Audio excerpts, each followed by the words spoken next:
Good evening, everyone. Welcome back to today's live session. I'm very excited for the amazing conversation that we are going to have today because today you're going to learn the one skill that you need to truly succeed in this 21st century in any field you may be in.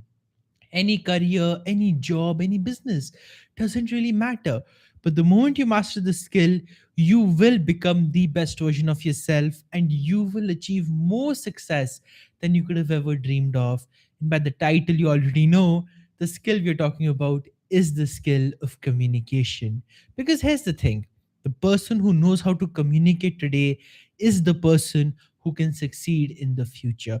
The person who knows how to put his or her point across in a way that makes sense, in a way that persuades, in a way that convinces, is the person who will have the career of his or her dreams, the life of his or her dreams.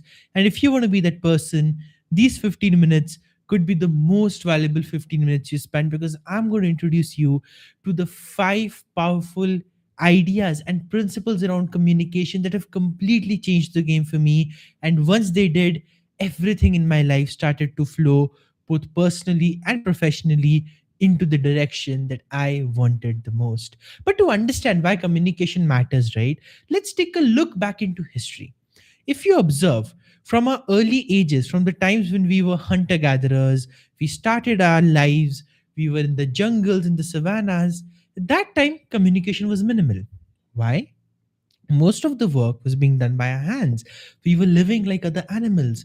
But if you observe, as society has gotten more and more complex, so has communication. New languages have come up, new methods, customs, rituals, so many things have come up because that was the need of the hour, because that is what people demanded, that is what the culture demanded. Look at it this way, the more we have risen from general physical labor type of work to more complex cognitive work, the more the need of communication has been, the higher and higher we've needed new, better, faster forms of communication with each other, because then it's not just one person hunting, it's a whole system that's working to grow food. That was the earlier civilizations. Now today, from food to clothes to tech to so much more, relies on complex human systems.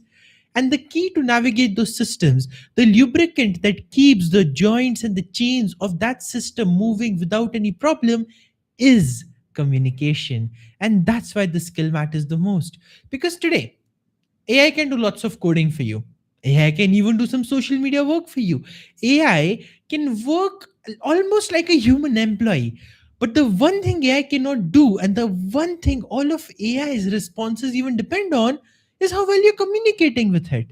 Which is why technical skills may be replaced.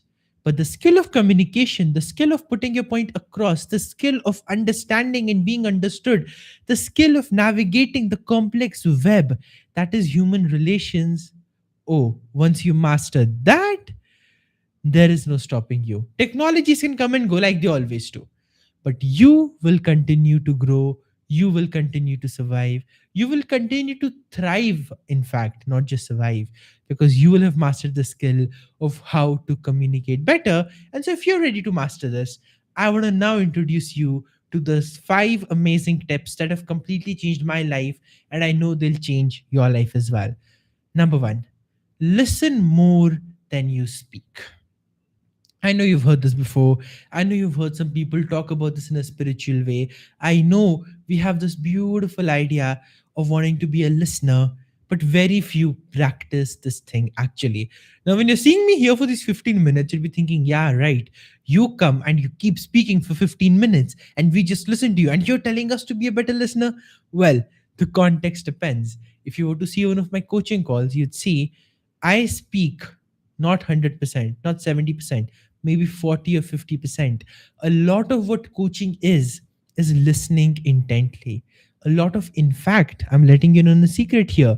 A lot of what sales is listening intently, because once the person feels you've heard them, once the person feels that, yes, you're not rushing to your point, you're not rushing to what you want to say, but you're holding space for the ideas that are there, that they have presented, you're giving importance to that. Oh, People fall in love with you. People fall in love with your communication. People fall in love with your approach to life. And then they start to rally around your cause. They start to persuade it. They start to get persuaded by you. So, the biggest trick, the best trick in the book is to learn to genuinely listen more than you speak. And I'm telling you, it's a fascinating world. Open your ears less than your mouth, and you will have the wisdom of the ages without having to go through the ages to discover the wisdom. Because then you'll be open enough to listen and to learn. And if you can do this, there is no stopping you. So that's number one, okay? Listen more than you speak. Number two, focus more on understanding, not on being understood. Now, this is where a lot of us make a big communication error. And that error is when we are speaking, when we're talking, we expect, oh, the other person has to understand me. The other person has to get me. The other person has to know exactly what I'm doing, why I'm doing, what I'm going through. And that whole facade of, I'm not being understood here, that whole thinking that we go through. Well, it's not the hallmark of a great communicator. Before ever seeking to be understood, a great communicator seeks to understand. Because here's the truth about life, a lot of things, they work on reciprocation. They don't work on just you demanding something. If you want something, you have to do some work to get it. You have to deserve it. You have to put your efforts in.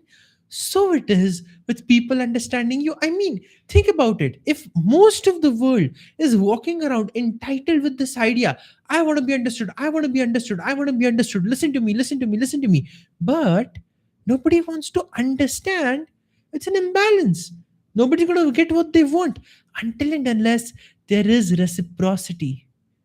And if you can be the person who seeks to genuinely understand before trying to be understood, because you don't need their validation, your level of connection, your level of influence, your level of depth in your communication will go to the next level.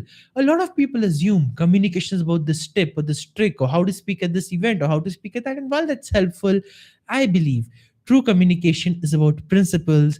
Listening more than speaking gives you enough material to navigate a conversation.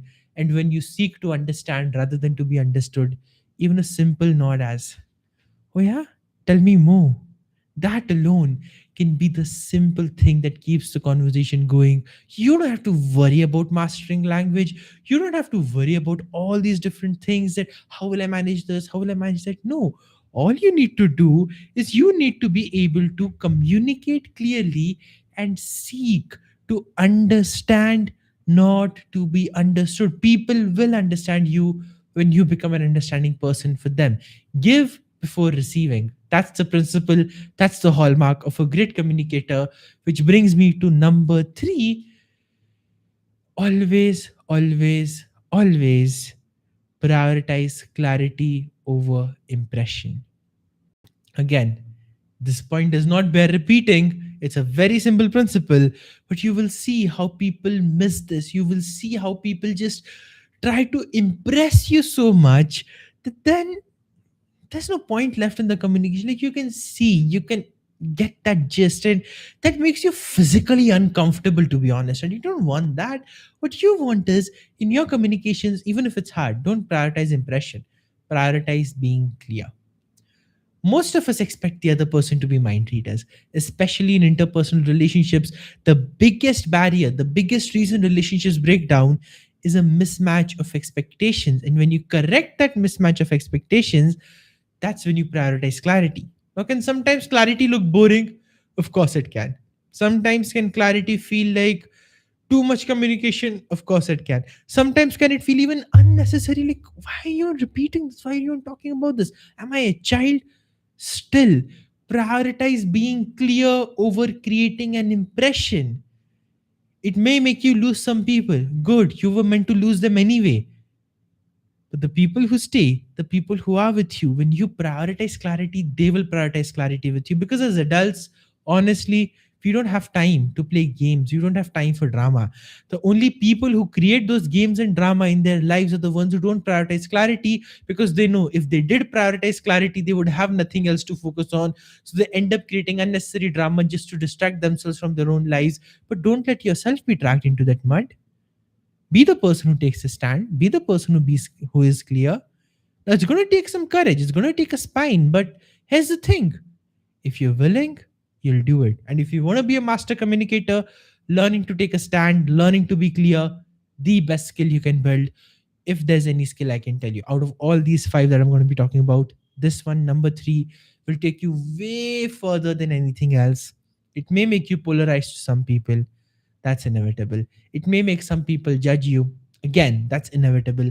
But what it will do is it will help you find the people who truly align with you, who make you feel at home. And that's where, professionally and personally, when you have that courage to prioritize clarity over an impression, and you're willing to take the stand, nothing ever gets in your way. Which brings me to point number four: always assume 100% responsibility. Now I know what you're already thinking. Why do I have to assume 100% responsibility? I haven't done anything wrong. Yes, but most communication failures are happening because we don't communicate well enough from ourselves. And I'm not saying it's not your fault. I'm not saying you're not the person who can do anything about it. I'm not even saying you have to change it. But at least if you assume responsibility of any communication failures that may have happened, you'll be able to improve in the future, right? I see this so much in the corporate world, especially between people and in colleagues, that nobody will be willing to assume responsibility for a failure because they know that means they're going to be held accountable. And if they're held accountable, they're going to have to say and do what they said they would do. And that's why most people will avoid responsibility and avoid accountability, even in communication. And then they'll gaslight and say, "Oh, I never said that. I never did that." Don't.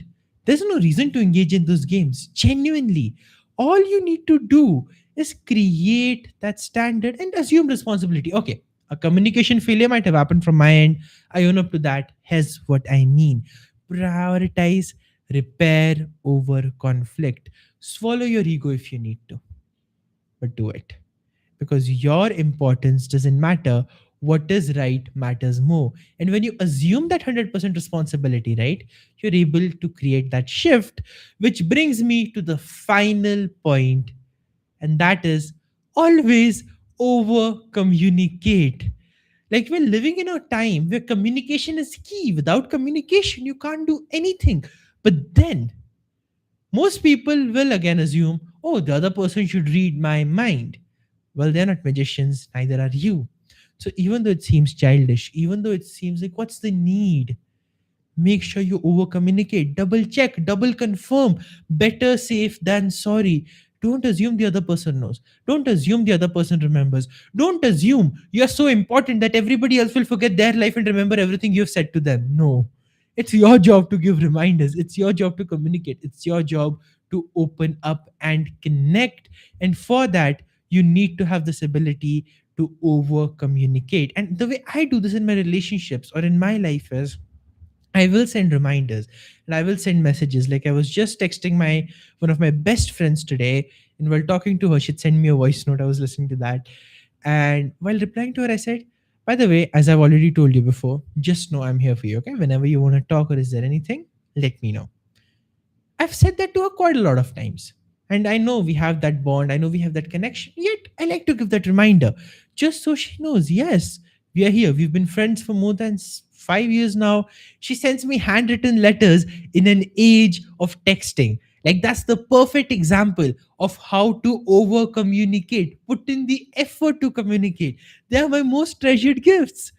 Now, that's the way that friendship has gotten deeper, which is why I show up in that way as well. I keep giving the reminders, and between us, it is so clear that even if one of us does something that feels hurtful to the other person, we know we have the freedom to come up and say, "Hey, by the way, what you said or what you did, that didn't feel good. That hurt me. Can we make sure we don't do this the next time?" Because we have this space and this openness to communicate, it has never happened, not even once, that any of us have hurt each other, and we've given each other lots of honest feedback. So the key to mastering communication is listen more than you speak. Then always make sure you're seeking to understand first, not to be understood.